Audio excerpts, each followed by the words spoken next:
So let's talk about when the worlds of miniature painting and model rules collide, and the cases where how much paint or what colour of it that you've put on your miniatures can give you genuine advantages in game.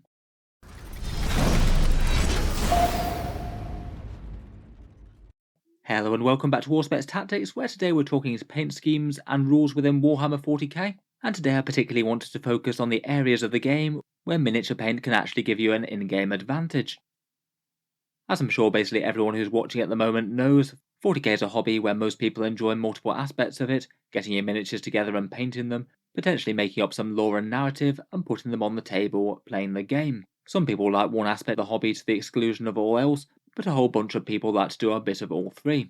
Perhaps a few of the areas where the paint scheme that you put on your miniatures can most influence a game are things like chapter and army-wide special rules for the colour that you've painted your miniatures, plus things like the Battle Ready bonus in 9th edition where you get more points if your armies painted, and certain tournament scoring things like you might get more points if you've achieved a higher level of painting in their opinion. I think it's a pretty interesting area as it can have some fairly major impacts on how a lot of things play, and it might have an impact on how people actually choose to paint their armies in the first place so as not to get on the wrong side of the rules. Starting out, here's just one old example, really quite a fun rule from earlier editions of the game, and it ties into the Orc belief that the red vehicles go faster. It's a pretty excellent bit of Warhammer 40k lore. Orcs believe that red things are speedier, red vehicles go faster, and the Orc psyche nudges things just to the extent where they actually do, at least by a little bit. In previous editions of the Orc Codex, a red paint job was a genuine upgrade for some vehicles, and I remember at least one Orc Codex where it just literally gave you an extra few inches worth of movement, so if you paid the points for that upgrade, the Orc vehicles could go faster. It's really quite funny as a rule, it fits the lore very nicely, but for some Orc players it could cause a minor conflict of interest, I guess. If you imagine that this upgrade is just really quite efficient, you'd almost always want to have it in play if you were playing Orc vehicles, and if you were trying to give your Orc army the best fighting chance against the other horrors that you might face on the 40k tabletop, you'd really want to try and make use of their best rules that the book had to offer. Now imagine you're an Orc player who's got an established colour scheme painted out for your army, say you've painted your Orcs in yellow or blue, and you've got a really nice scheme that works well across the army. You might not necessarily want to break that by having to arbitrarily paint your vehicles red to actually fit in with this upgrade. Basically it would just give such an Orc player a bit of a choice. Do you accept that your Orc armies are just going to be a bit weaker than others due to the scheme that you've chosen to paint them in? Do you try and go full on WYSIWYG and just repaint the vehicles red to take advantage of the rules even if you don't think they look amazingly good within the army? Or do you just declare that you're using the upgrade and say yes, no, I'm not repainting my nicely painted Orc vehicles, and basically explain and proxy it with your opponent each time that it comes up? In general, this wouldn't be the most game-changing thing in the world. A few extra inches of movement are rarely going to be the thing that wins or loses a battle. But still, I feel like this was one small example where players had to make a painting choice and it could have some genuine impact on the 40k rules, or whether or not it was a WYSIWYG or a proxy technically. Into current Warhammer 40k though, and perhaps the biggest deal for this one, are things like chapters and subfactions, and attitudes to this can genuinely vary within the community. Theoretically, this could apply to just about any army's subfactions, things like Tyranid Hire Fleets, Tau Seps, or Eldar Craft Worlds, but I feel like the Space Marine chapters are perhaps the biggest and most obvious example. I think broadly just due to people being able to recognise their colour schemes very easily, and easily be able to differentiate, say, an Imperial Fist from a Salamander, or an Ultramarine from a Blood Angel. That goes hand in hand with the fact that the rules for the different chapters can vary pretty wildly. For a current example in 40k at the moment, Imperial Fists seem to be struggling quite a lot as they have been for quite some time, whereas chapters like Iron Hands are doing very, very well, and plenty of forces of them might just have the exact same models, but just painted in a different coat of paint, yellow and the Imperial Fist symbol, or black and the Iron Hands symbol. I'd argue it's become more of a thing in recent times throughout 8th and 9th edition, when Games Workshop have given some pretty in-depth differences between the different chapters, with entire sub-codexes and a bunch of extra rule support depending on which army you play. First up, I think it is worth noting that actually within the rules books of the codexes and the main big rulebook of Warhammer 40k, there isn't actually anything specific in-game to dictate how you have to paint your Ultramarines or how you have to paint your Imperial Fists. So from a pure rules perspective, it's hard to argue that you'd have to run any given painted chapter as any one set of rules. In reality though, people can obviously tell the difference, and often if you turn up to a game, people might just expect you to be playing the Imperial Fist rules if your entire army is painted as Imperial Fists. That would usually be the first logical assumption, if you did recognise the colour scheme and you know that they're an army that has their own rules. I guess this largely gets into the entire what you see is what you get versus proxying type debate, maybe on a different sort of level though, as rather than just having different guns on miniatures, you've just got a different paint scheme.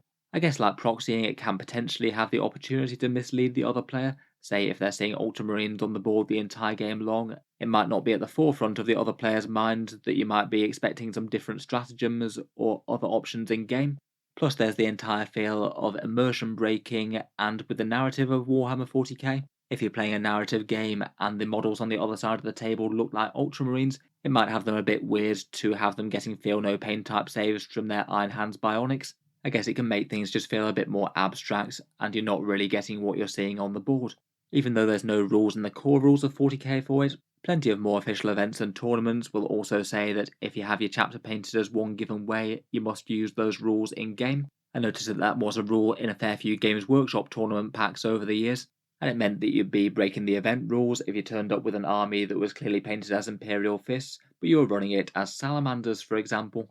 It is interesting that it can be a fairly big deal if you paint your army in a recognisable colour scheme. In a few situations, you might well be locking it into the rules that are coming out from their book, even though the miniature itself is literally the exact same model that you'd field in another chapter. Just to investigate people's feelings on it a little bit, I decided to do a channel poll the other day. I put this situation to people, saying that a local player has an Ultramarines army, but then he tells you that he wants to play them as Iron Hands due to strong rules in game. I tried to give people a fairly broad spectrum of options, either just happily play them without any reservations, play them but at least to some level be a bit unimpressed by either WYSIWYG or immersion or anything else, then the options to ask that they play their force as Ultramarines but still play them as above if they don't, and finally ask them to play as Ultramarines, politely declining the game if they want to run their Space Marines as Iron Hands. I must admit the poll results were kind of as I was expecting. The vast majority of people are just absolutely happy to play Space Marines of whatever colour, even if the rules don't match up with the chapter. Around a quarter of people are just a little bit unimpressed, or would think less of the player to some extent if they did that. But it's only quite a minority, less than 10% of people, that would actually go to the next step of asking them not to do that, and around 3 out of every 100 would actually refuse a game with the other player. Overall, my takeaway from this is that generally you won't be struggling for games with these, but actually a decent chunk of people will think less of you to some extent for doing it, and I feel like that in itself is going to put some pressure on to some people thinking about whether they want to or not.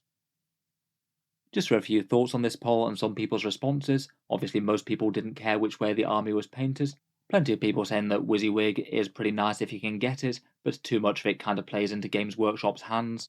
They wouldn't be expecting people to jump armies or repaint things just literally because of Games Workshop's rules changing every few months. And particularly in a casual setting, a lot of people were telling stories about how they'd been proxying things that were much worse, and played against some nice people who were cool with things when they were trying stuff out. The negative responses were genuinely quite interesting though. A fair few people said that yes, that just sounds like they're someone who's meta chasing, and it might just have other connotations about the type of game that you might get. Some people saying that basically as a result they might treat the other person worse in game a bit, things like I'd happily bring my cheesiest army and proxy stuff myself, and some people being unhappy about breaking the immersion and the narrative of the game and making things annoying to keep track of.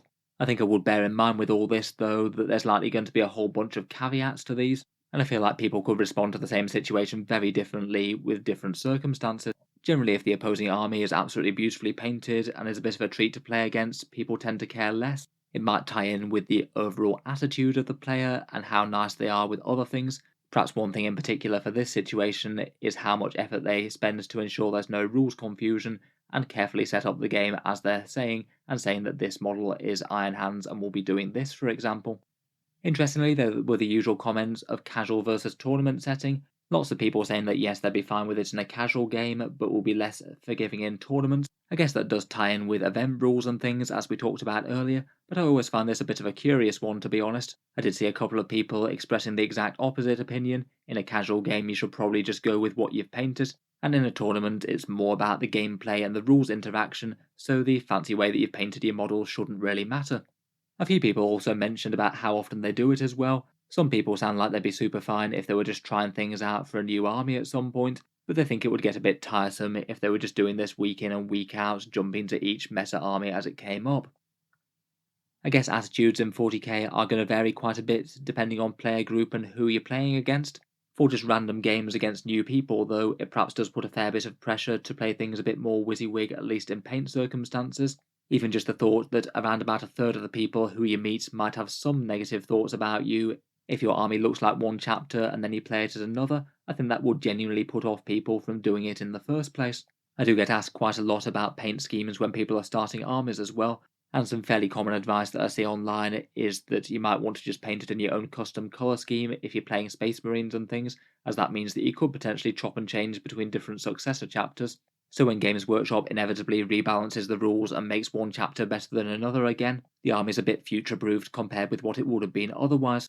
It feels like community attitudes overall might genuinely put a bit of pressure on people not to paint their army as a fun, fluffy way, even if they'd want to. If you want to have an army that's fairly robust to be fairly strong in game in the future, going down your own custom paint scheme might be one of the easiest ways you can go.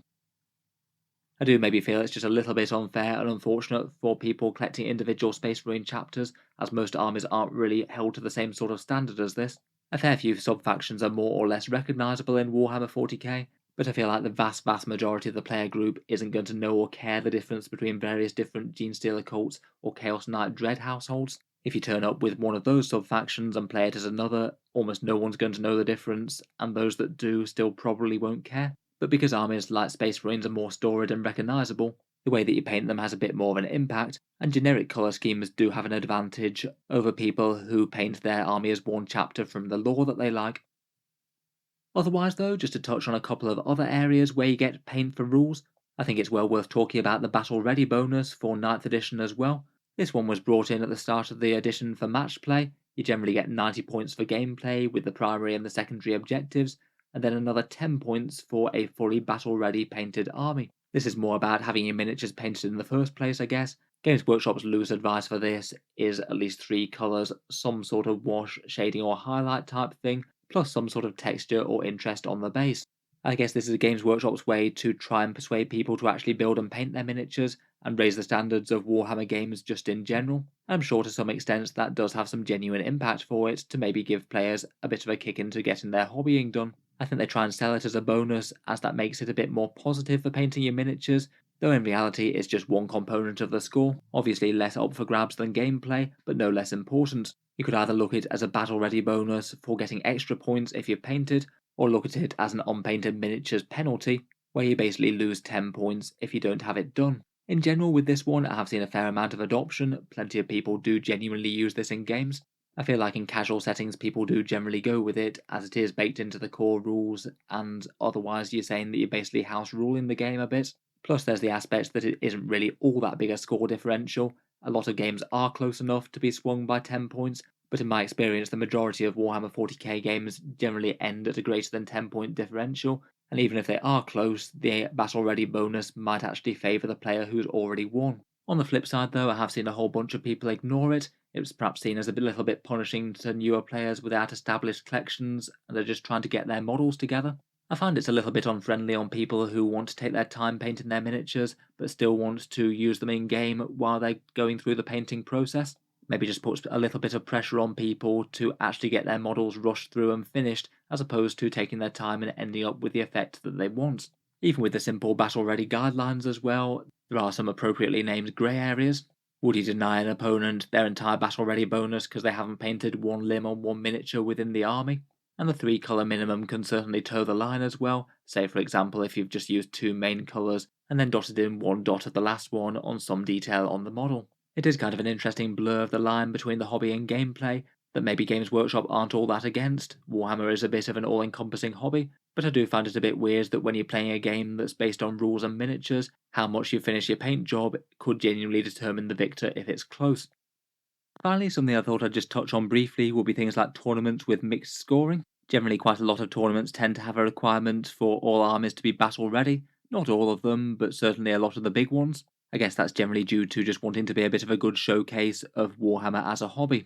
Usually in the vast majority of tournaments that I've been to, usually there'll be separate prizes for gameplay and the best general versus any sort of painting type prize, but there are at least a fair few events where you can actually pick up a fair few bits of score towards your overall score via having outstanding painting of one sort or another, either as a parallel best overall prize that runs alongside the best general one, or just having people's opinions on your painting and modelling factor into your overall score and who does best at the tournament?